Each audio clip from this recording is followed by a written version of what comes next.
Are you considering doing some renovations on your home? Well, there are a couple things that you should consider before you hire a contractor. And for every time that you talk contractor, you've probably got somebody who's got like a bad contractor, a bad renovation story. Kathy Collins knows this. She's from Quick Bids, and she's here to share some tips to help you avoid that. That's what you do, is try and get people not to have those bad experiences. That's true. And one of the things that we talk about is to know the contractor you're hiring about the contractor. And one of the things you need to do is to find out if they're licensed and if they're insured and if they're trained in their expertise. And also you want 3 references to find out if they're, what kind of work they've done. We also ask that, do they guarantee their work?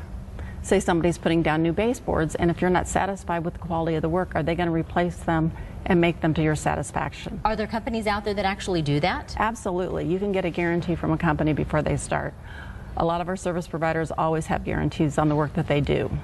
What do you see are some of the biggest mistakes that people are making, aside from, let's say, not checking out the company? But are there certain issues with basically the project itself that they're making big mistakes on? There's several, and one of them is to have a contract written, or at least an invoice, because you want to be able to compare the different service providers and to know you're getting the best value.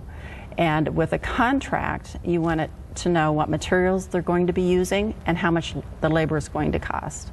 If you don't know this kind, like what if you're not familiar with lumber, you're not familiar with tile, how do you know that they're using what they're saying they're using? Because there are so many that look similar these days. There are, and you can do your research and find out, and you can also ask, how much are they paying for the materials, and they should be able to give you the price, and you should be able to go to the stores and also find the same materials. What does it mean when your contractor tries to sell you an OEM? Well, that's an original equipment manufacturer part. 2 years ago, we had an air conditioner problem, and what happened was the fan motor went out, so I started calling around to find out how much it was going to cost for a new fan motor. And what happened was the prices were different, and I said, why are you so much cheaper? And they say, well, we're going to use a generic part. And I said, well, what's the difference between a generic part and an OEM part? And they said, well, in this situation, it's nothing. The part's exactly the same. So I said, great, I'll save $100. Sure. So they came out, they fixed their conditioner. I had cool house. I was happy. I paid the bill. They left. I went to that end of the house where the air conditioner was, and I heard this huge humming sound. I went outside, and the part was like 10 times louder, so it wasn't worth it to me to save $100 to have the noise. So you really have to be careful on OEM parts. Now back to Quick Bids. How does that work, and what do people need to know about that? Quick Bids is the first website that keeps consumers anonymous.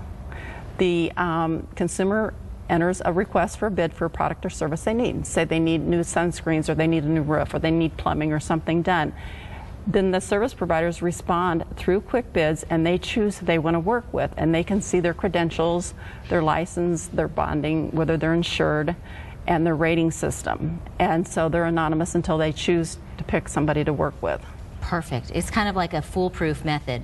And it's free to the consumer, and we give back to the community. After they use Quick Bids and give us feedback, we donate $10 to a charity or nonprofit. That's great, Kathy. Thanks so much for coming and telling us about that. You're going to be a big resource to a lot of people watching today. Thank you.